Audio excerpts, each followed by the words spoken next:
Que bênção. Que bênção. Pode soltar a tela aí, João Renato, por favor. Estamos no desafio interessantíssimo de visitar, não é essa não, a vida dos discípulos de Jesus.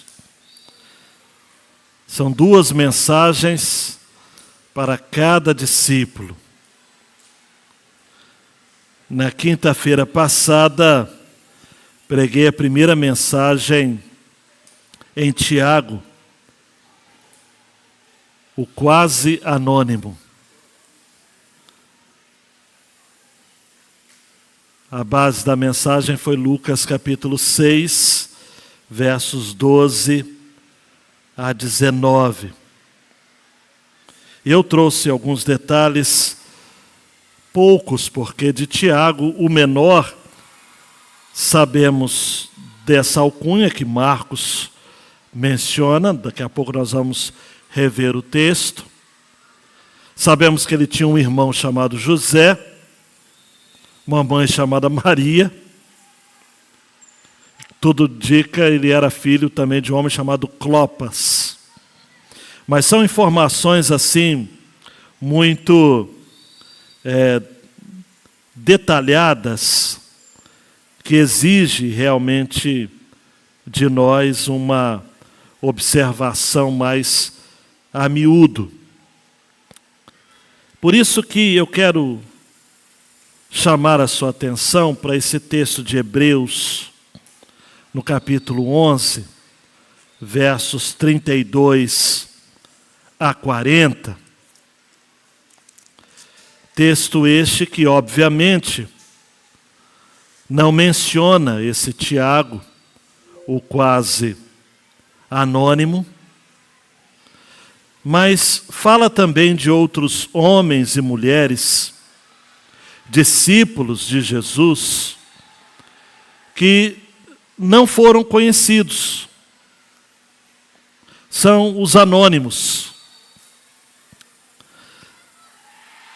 O texto de Apocalipse vai dizer que, no capítulo 21, que os nomes dos 12 apóstolos vão estar nos fundamentos da cidade que desce do céu, a Nova Jerusalém. Então, Tiago vai estar lá, este que é chamado o menor por algumas suposições, não é? Talvez por ele ter sido de pequena estatura, é uma possibilidade. Talvez ele era o menor em comparação com Tiago, irmão de João, que era o mais conhecido, certamente, um dos líderes até dos 12, junto com Pedro. Tem gente que fica em crise com Tiago, o menor, não ser relatado na sua missão, que mesmo pregadores e comentaristas que eu julgo ser até renomados, confundem esse Tiago com o escritor da carta de Tiago, que era irmão de Jesus, obviamente por parte de pai.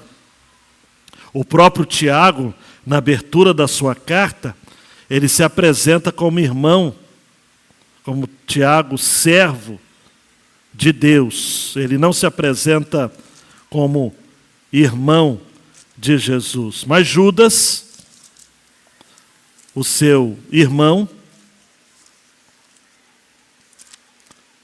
na sua carta também se apresenta como servo de Jesus Cristo, mas Judas coloca irmão de Tiago.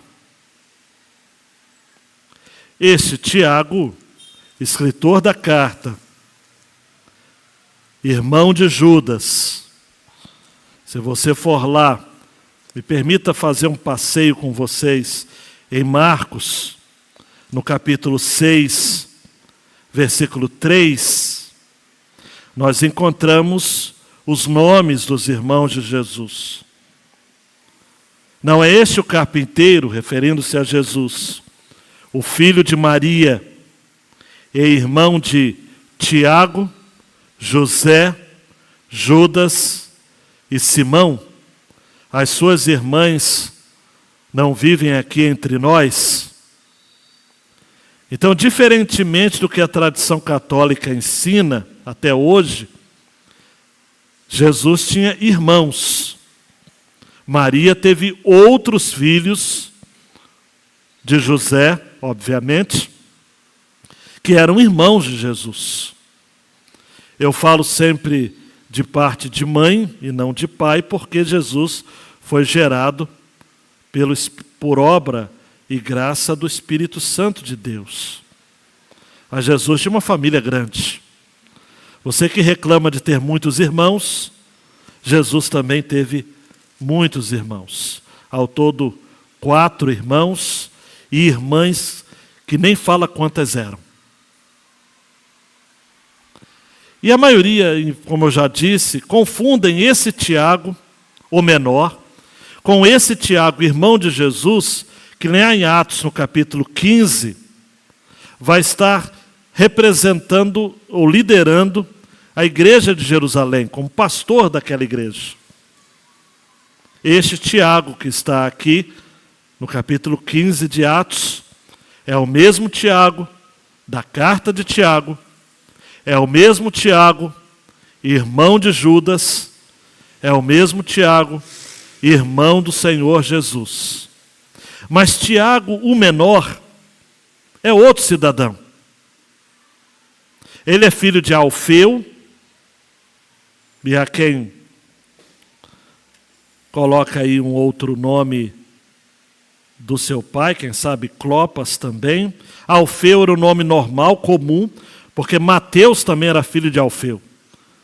Isso não significa que esse Tiago era irmão de Mateus. Sua mãe se chamava Maria. E ele tinha um irmão chamado José. Em Marcos 15, 40, nós encontramos o texto que nos fala da relevância deste apelido. Marcos 15, 40 fala: estavam Maria Madalena, Maria, mãe de Tiago, o menor.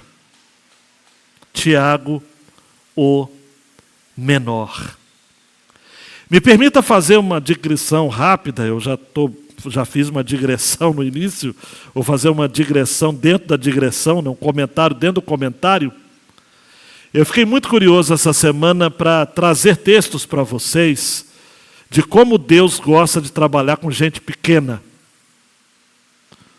Ontem eu estava conversando com uma pessoa que fez um retorno de uma mensagem minha, acredito que foi de quinta-feira passada. Ele disse: pastor, eu estranhei. O senhor disse que Jesus gosta de lidar com gente ruim. Eu pensei que Jesus só chamava gente boa. Mas é interessante, amados, como que na Bíblia o menor é honrado, né? Quer ver? Me ocorreu agora, não está nem no texto que eu preparei, mas Jacó era o mais novo. E Deus falou: olha, o maior vai servir o menor. E Jacó vai ser chamado Israel. E é o pai de Israel. Enquanto Esaú, o mais novo, é o pai dos edomitas. O mais velho é o pai dos edomitas, que é misturado com os árabes. E que até hoje tem essa confusão lá no Oriente Médio. Em Deuteronômio 7,7, a palavra de Deus diz: o Senhor os amou e os escolheu, falando acerca de Israel, não porque vocês eram mais numerosos do que os outros povos, pois vocês eram o menor de todos os povos. Iago, Deus gosta de trabalhar com o menor. O outro texto que eu pensei também, Vitor, foi Gideão, em Juízes 6,15. Quando Gideão foi chamado, quando ele estava malhando trigo no lagar, eu não vou me delongar nisso não, mas ele estava fazendo a coisa certa no lugar errado, porque o lagar era para pisar uvas, e ele estava malhando trigo, peneirando trigo, fazendo a coisa certa no lugar errado. Mas por que ele estava fazendo isso? Porque ele estava com medo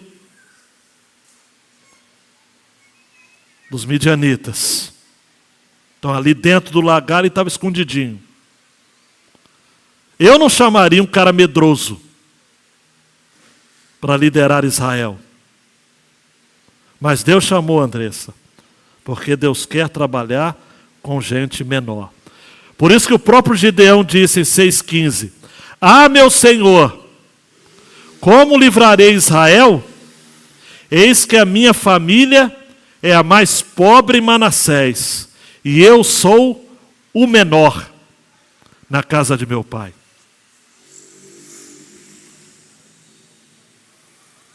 Quer ver um texto que eu não trouxe aqui também, mas me ocorreu? Quando Jessé vai apresentar os filhos, que Samuel vai lá para ungir rei, ele só apresenta os grandões. Apresentou só gente do naipe do Elinho.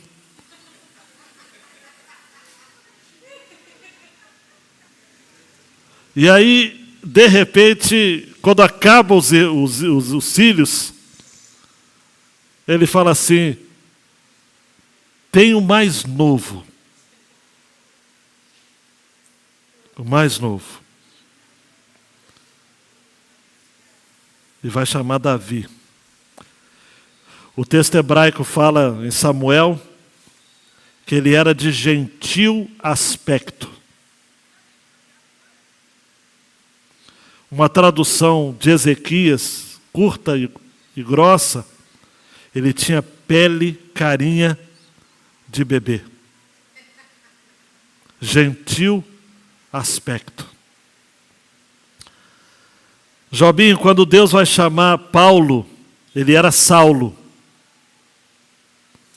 Saulo em homenagem a Saul. Deus muda o nome dele para Paulo, que no grego significa dom doce para quem adivinhar, né? É isso mesmo que você está pensando. Pequeno. Tanto é que ele vai dizer em 1 Coríntios 15, 9: porque eu sou o menor dos apóstolos, e nem mesmo sou digno de ser chamado apóstolo, pois persegui a igreja de Deus. E para você não achar que Paulo ainda estava se gabando, porque ele era o menor dos apóstolos, quando ele vai escrever aos Efésios, capítulo 3, versículo 8, ele vai dizer: a mim, o menor de todos os santos, foi dada esta graça de pregar aos gentios o evangelho das insondáveis riquezas de Cristo. É incrível como que Deus gosta de lidar com gente fraca, com gente pequena. O próprio Jesus vai dizer a respeito de João Batista, em Mateus 11, 11: em verdade lhes digo, entre os nascidos de mulher, não apareceu ninguém maior do que João Batista. Mas, contudo, porém, entretanto, todavia, o menor no reino dos céus é maior do que ele.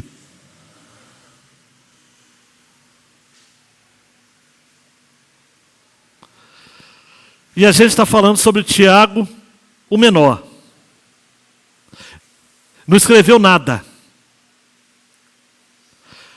É até difícil estudar sobre a vida de Tiago, porque os historiadores confundem ele com Tiago, que eu disse no início da mensagem.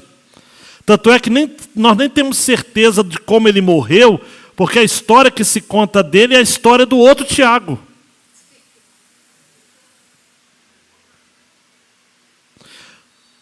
Mas John MacArthur vai dizer de que a eternidade revelará o nome e o testemunho dessas pessoas, dos anônimos.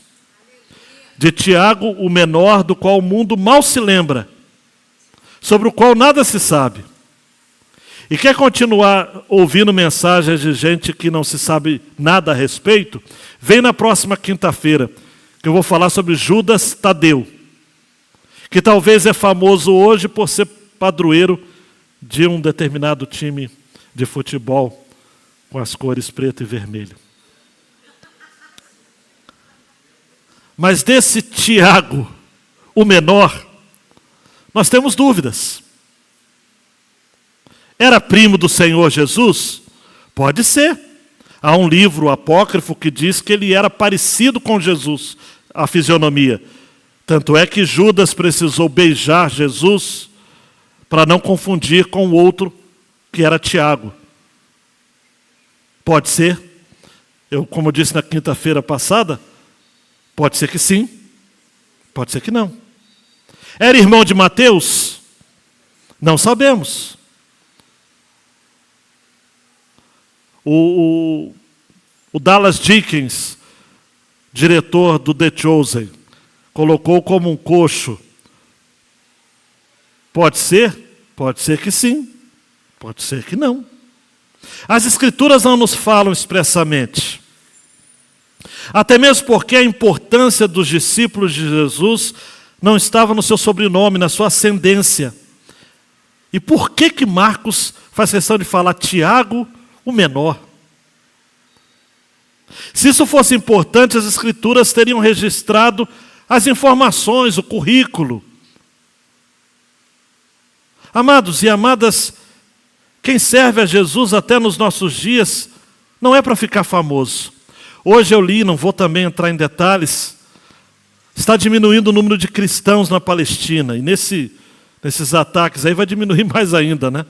Só temos 1.000 cristãos na faixa de Gaza, atualmente. De uma população de 2 milhões, só temos 1.000 cristãos. A Igreja Batista de Gaza está fechada desde 1989.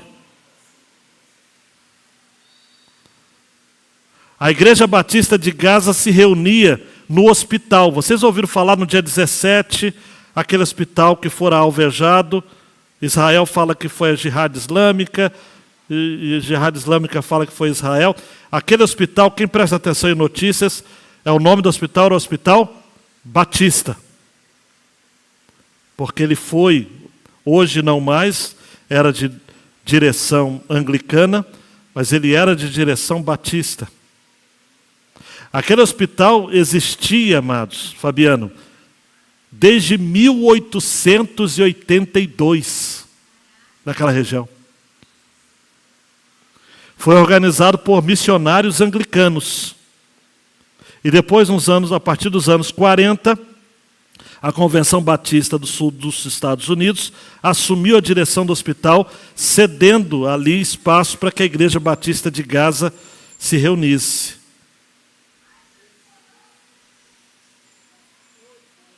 Não existe mais. Seguir a Jesus, amados, não dá destaque para ninguém. O que tornava esses homens importantes era o fato de que eles serviam a Jesus e a mensagem que proclamavam. Tiago menor alcançou, amados, o seu galardão servindo ao Senhor com inteireza de coração. Não temos registros de onde ele esteve, mas ele esteve atuando. Num livro que eu recebi de presente, até do pastor Diego, lá da Monte Jerezim, Diogo, sinaliza que os discípulos ficaram 20 anos em Jerusalém antes de serem espalhados.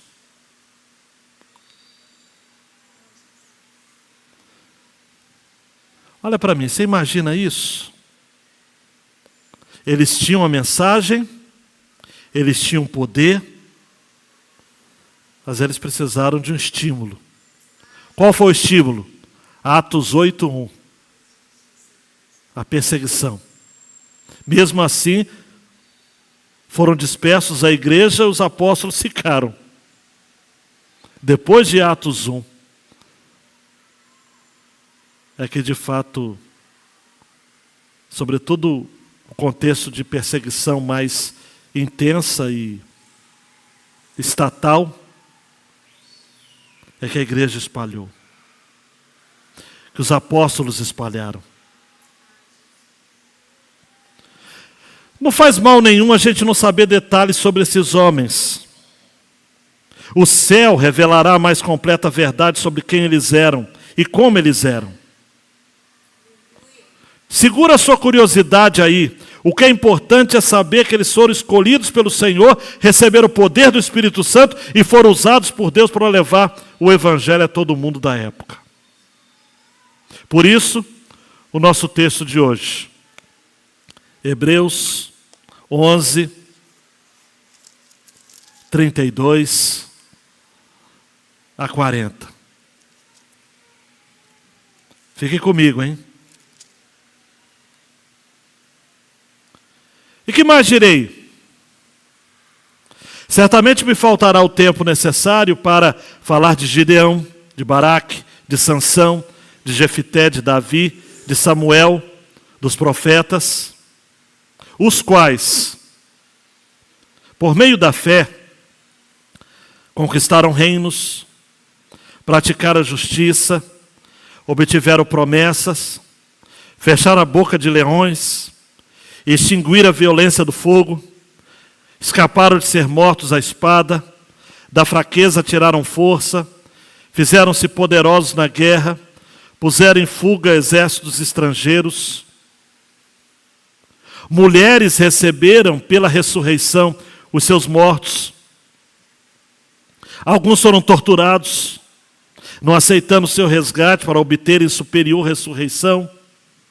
Outros, por sua vez, passaram pela prova de zombarias e açoites, sim, até de algemas e prisões. Foram apedrejados, cerrados ao meio. Deixa eu só abrir um parênteses aqui. Você acha que está sofrendo como cristão, né? Acha ainda? Vamos prosseguir a leitura. Mortos ao fio da espada, andaram como peregrinos, vestidos de peles de ovelhas e de cabras, passaram por necessidades, foram afligidos e maltratados, o mundo não era digno deles. Andaram errantes pelos desertos, pelos montes, pelas covas, pelos antros da terra. Todos estes, mesmo tendo obtido bom testemunho por meio da fé, não obtiveram a concretização da promessa, porque Deus tinha previsto algo melhor para nós, para que eles, sem nós, não fossem aperfeiçoados. João Renato, solta essa tela, por favor. O reino de Deus tem avançado no mundo por causa de homens e mulheres anônimos que sofrem perdas pessoais, mas que permanecem crentes na promessa. O reino de Deus tem avançado no mundo por conta de homens e mulheres anônimos que sofrem perdas pessoais, mas que permanecem crentes na promessa. Eu li um livro hoje, rapidinho, um livro pequenininho, em que o autor, se não me engano, é Harold Walker, de linha pentecostal. Ele diz algumas coisas que eu tenho dificuldades, mas o espírito do que ele escreveu é espírito cristão e eu me identifico. Graças a Deus por isso. Ele fala de que na nossa época nós estamos perdendo a eficácia do nosso testemunho, porque não vivemos uma outra época em que os dons espirituais estão mais em destaque. E ao mesmo tempo, a carnalidade e a corrupção no nosso meio é tão explícita. Aí confundi um pouco a minha cabeça, eu precisei entrar na cabeça dele, ver qual era a formação dele, eu fiz uma pesquisa rápida, quais são pelo menos um mentor dele, para tentar entender esse ponto de vista. A linha dele é o seguinte: nós temos acesso, amados, ao poder. E eu não posso, por mais tradicional que eu seja, negar que há poder do Espírito Santo derramado em outros lugares fora da nossa tradição batista. Eu não posso simplesmente dizer que o Espírito Santo só age aqui e do jeito que a gente é formado. Mas me parece que, a despeito de tanto poder, entre aspas, por que há tantos escândalos? Hoje eu li no noticiário de um pastor que fazia pessoas do seu centro, o centro de recuperação que ele lidera, como escravos de ganho. Eles eram obrigados a trabalhar fora, a maior parte do salário ficava com ele, e eles eram cerceados de ligar para a família e de sair também. Trabalho análogo à escravidão, dentro de uma igreja.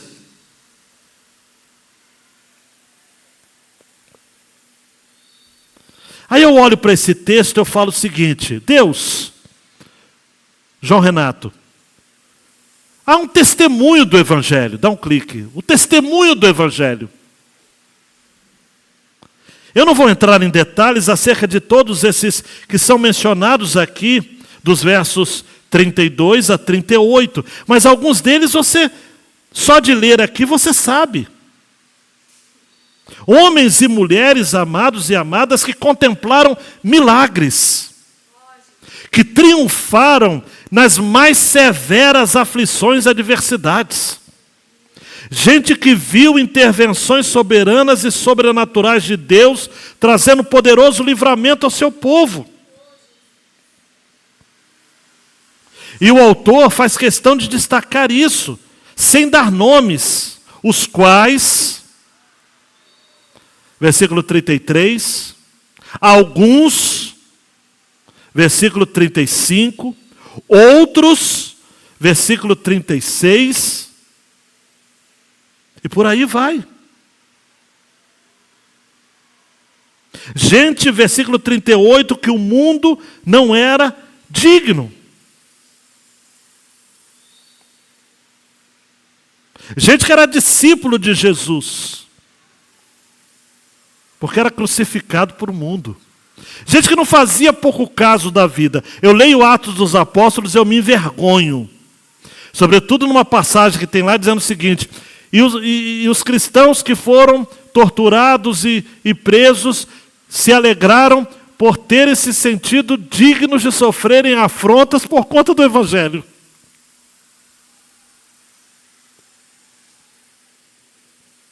O próprio Paulo também, quando diz em Gálatas 6:24, longe de mim gloriar-me, senão na cruz de nosso Senhor Jesus Cristo, pelo qual o mundo está crucificado para mim, e eu estou crucificado para o mundo.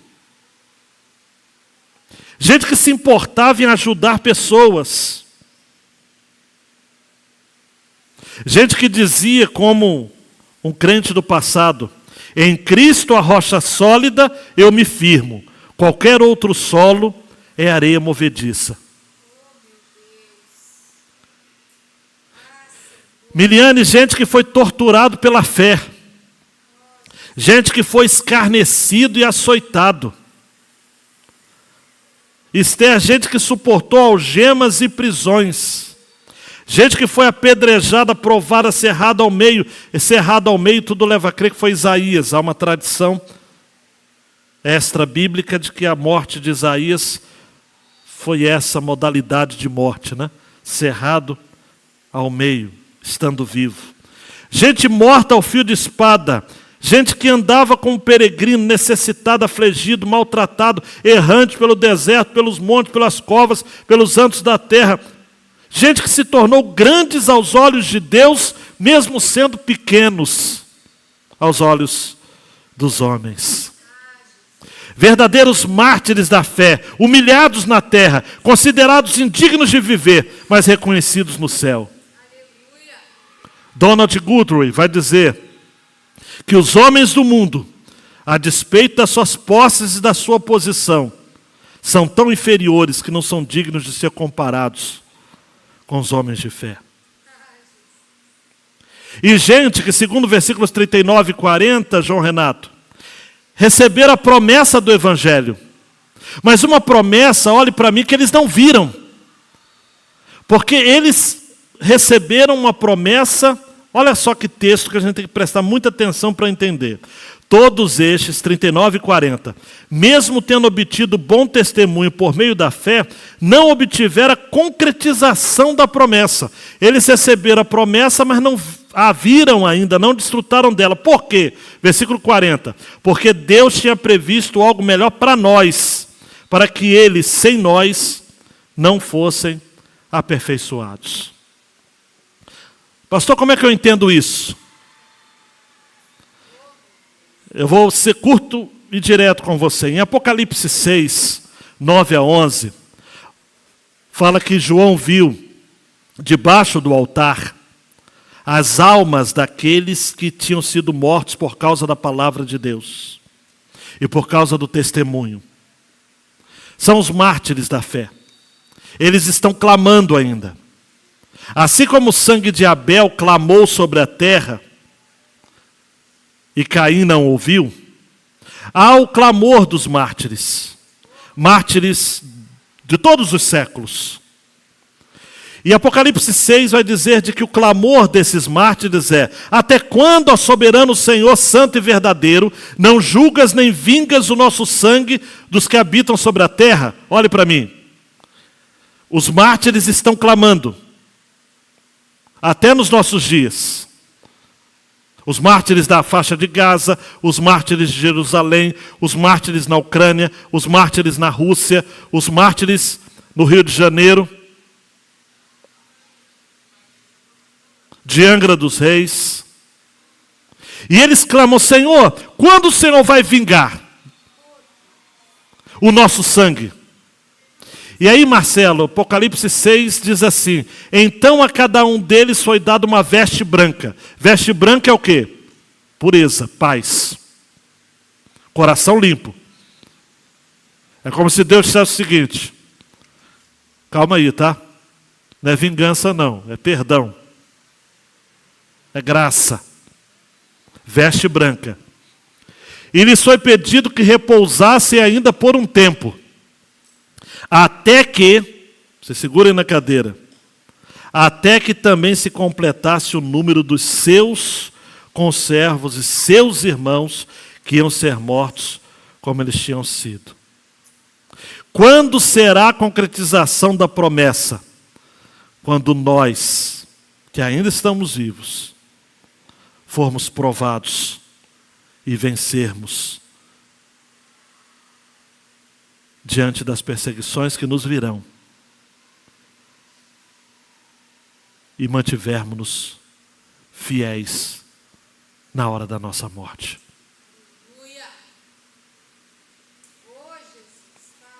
Há um chamado aqui nesse texto, amados, que não é popular. É mais popular falar: vamos pular junto.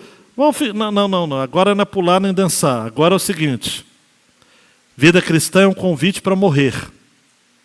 Só que não é morrer assim de qualquer morte.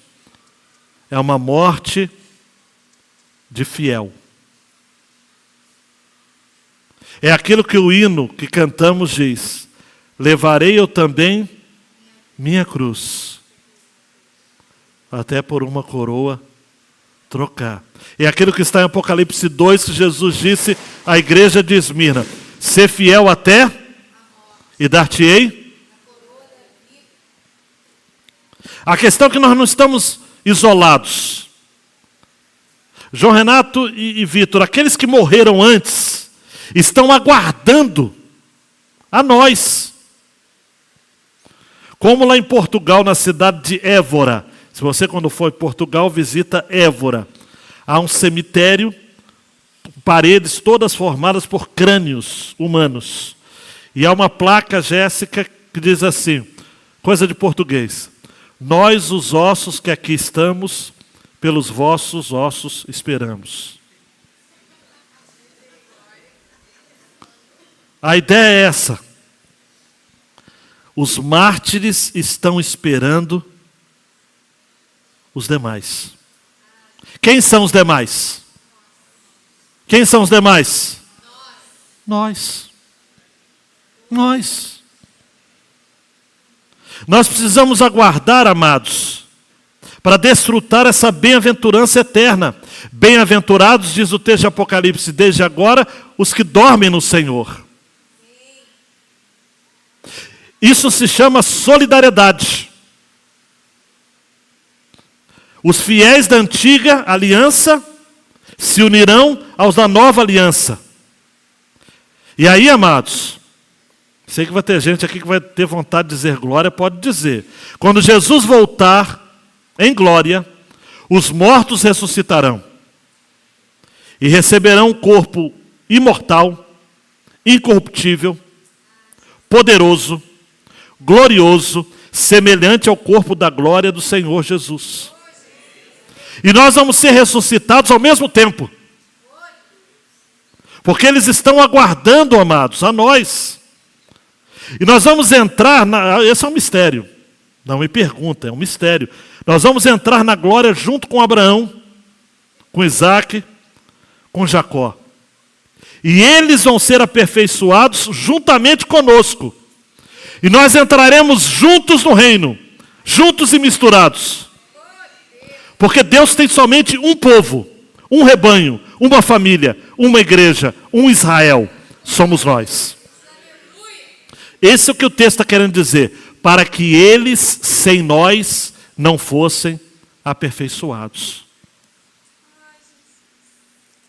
Então essa discussão, queridão e queridona, de quem é o maior, para com isso. O maior é o menor e o menor é o maior. Jesus disse em Lucas 22, 24 a 27, qual é o maior? Vocês não são assim, o maior entre vocês seja como o menor, aquele que dirige seja como o que serve. Qual é o maior? Aquele que está à mesa ou aquele que serve? Não é verdade que aquele que está na mesa, pois no meio de vocês eu sou quem serve. Essa é a mensagem de Tiago, o menor. Somos todos o menor. Todos nós que passamos, amados e amadas, pela senda do sofrimento, entendendo o sentido do sofrimento, John Piper vai dizer assim: se você acha que o seu sofrimento é sem sentido, ou que Deus não está no controle, ou que Ele é excêntrico ou cruel, então seu sofrimento vai lhe afastar de Deus, em vez de afastar você de todas as coisas, menos de Deus. Daí, dando 2 cliques, meu querido João Renato, a nossa fé em Deus não nos livra dos sofrimentos impostos pelo mundo, a nossa própria carne e o diabo, mas ela nos mantém a salvo dos baques permanentes e dos delírios do orgulho. Eu que não posso colocar essa mensagem no seu coração agora, abrir e colocar lá dentro. Que o grande problema da igreja, amados, é uma doença que eu já dei aqui o nome e o diagnóstico, não é? É esclerocardia, no grego, que é dureza de coração. Por isso que tem tantas tragédias envolvendo famílias, sociedades, igrejas. A fé não nos livra do sofrimento. A fé nem sempre nos poupa da morte. A fé, porém, honra a Deus, honra os que vivem, honra aos que morrem pela fé. O próprio Jesus disse, está na minha Bíblia, deve estar na sua também: no mundo vocês passam por aflições, mas tenham coragem, eu venci o mundo. Qual o segredo desses homens, amados, desses de Hebreus capítulo 11? Qual o segredo deles? Eles tiveram fé. A certeza deles era maior do que qualquer outra coisa. Stuart Olyott vai dizer, só que eles jamais desistiram, jamais cederam, jamais voltaram ao que era antes, jamais deram as costas para Deus, jamais viveram da mesma maneira que os outros. Daí, João Renato, a última aplicação: a nossa fé, mesmo que pequena, depositada em um grande Jesus, é capaz de coisas incríveis. Somente pessoas de fé estarão no céu. No céu vai ter gente feia e gente bonita, gente forte e gente fraca. Vai ter batista e assembleano. Mas se existe uma unanimidade, só entrarão no céu homens e mulheres de fé. Esse vai ser o diferencial. Agora, se você é calvinista, arminiano, se você é pré-milenista, pós-milenista, amilenista, se você... Isso daí não tem importância nenhuma. O que você precisa colocar na sua cabeça é uma coisa. Os crentes do Antigo Testamento, os crentes do Novo Testamento, vão chegar no céu ao mesmo tempo. Porque tanto os crentes do Antigo Testamento, quanto os crentes do Novo Testamento foram salvos pela graça, por meio da fé. Com João Batista nós vamos chegar de mãos dadas. Somente pessoas de fé estarão no céu. Em 3 minutos para terminar, o irmão André, falecido, fundador da Missão Portas Abertas, tem várias histórias incríveis no livro O Contrabandista de Deus. Irmão André foi um pastor batista, holandês, o nome dele não é André, não era André, que ele entrava nos países da antiga cortina de ferro, Romênia, Albânia, União Soviética, todos aqueles países, a antiga Tchecoslováquia, Iugoslávia, Áustria. Ele entrava com seu fusquinha. Quem conhece a história do irmão André há muitos anos sabe disso. Contrabandeando Bíblias. Uma história incrível que ele conta é quando ele estava na Rússia. Na Rússia,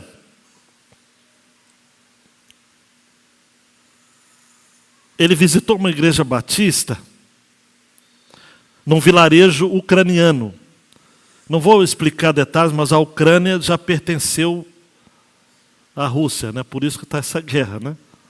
A capital, inclusive, do Império Russo era Kiev, a capital da Ucrânia hoje. E ele estava ali numa igreja batista, num vilarejo ucraniano, perto da fronteira da Hungria. E era uma igreja batista com cerca de 200 membros. Pouco menor do que a nossa, talvez um grupo assim.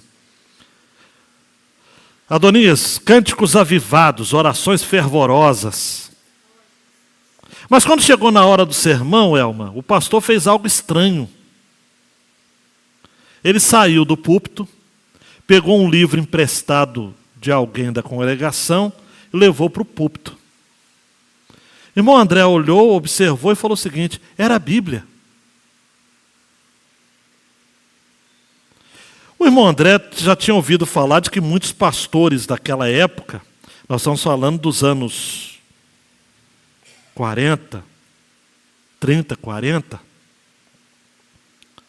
não tinham suas próprias Bíblias. Pastores que não tinham Bíblias. Mas essa era a primeira vez que ele via com os próprios olhos.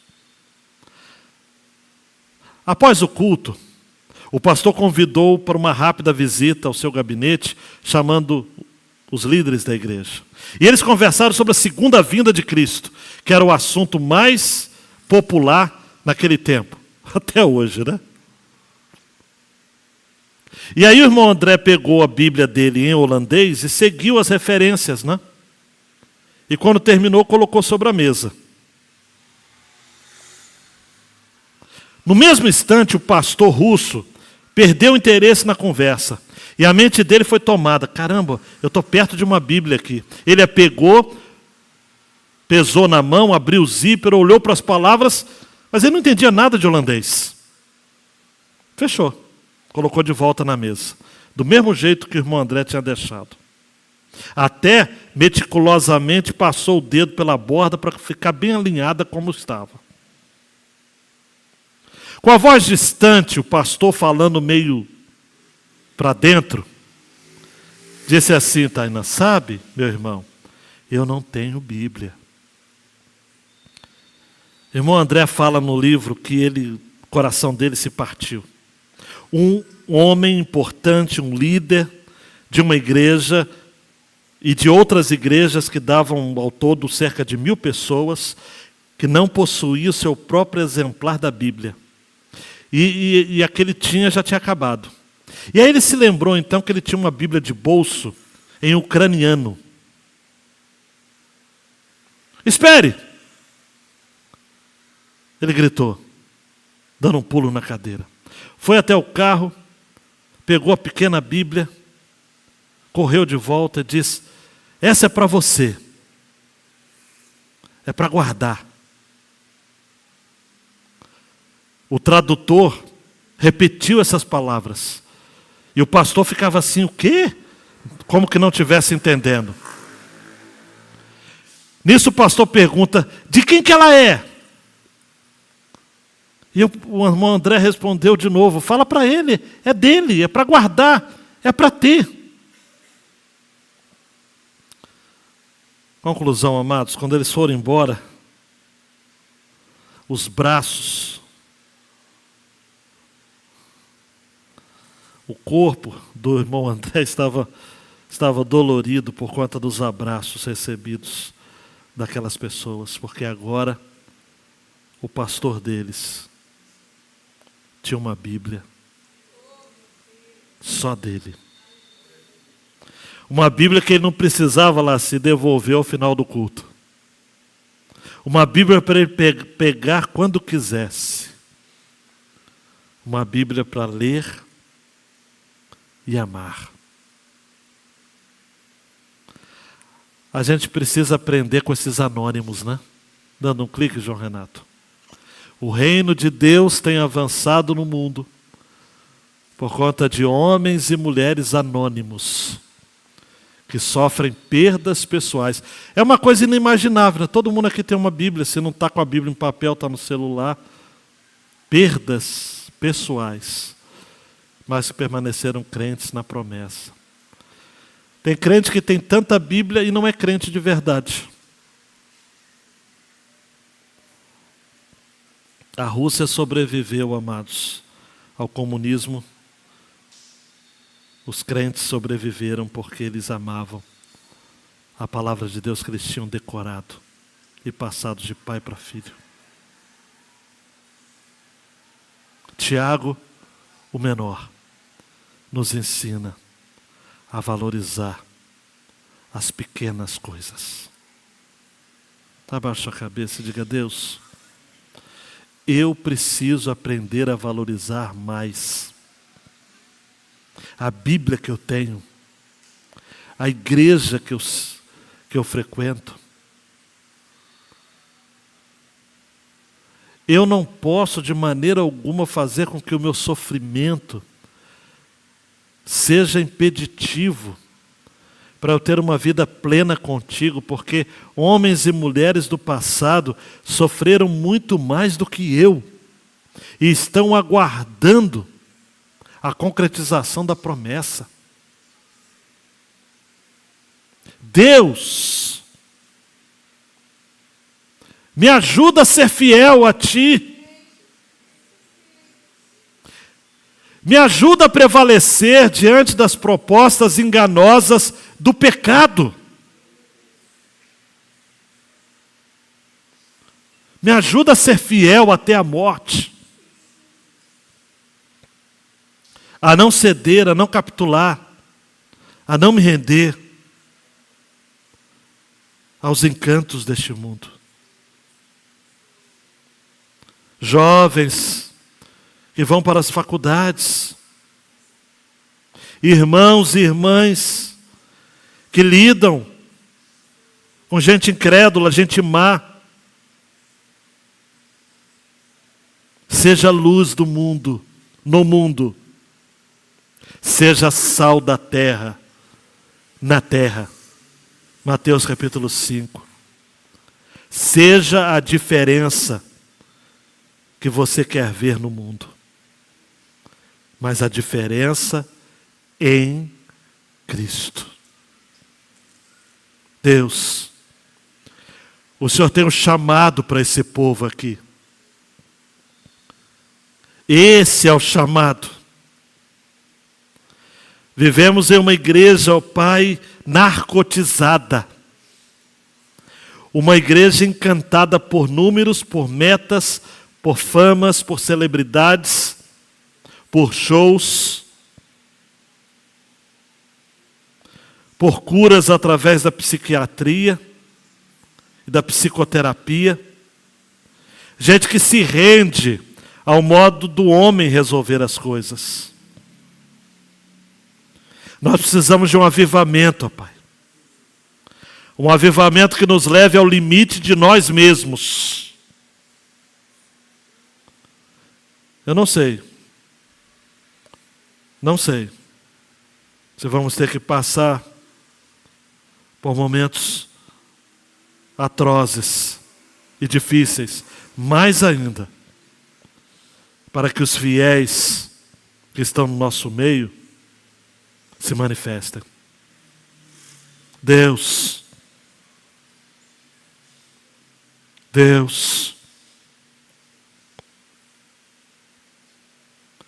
mantenha-nos firmes.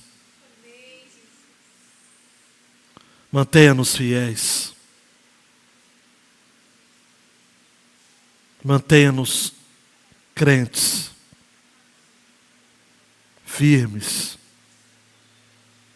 No Deus que fez a promessa. Por favor, Deus. No nome de Jesus. Amém.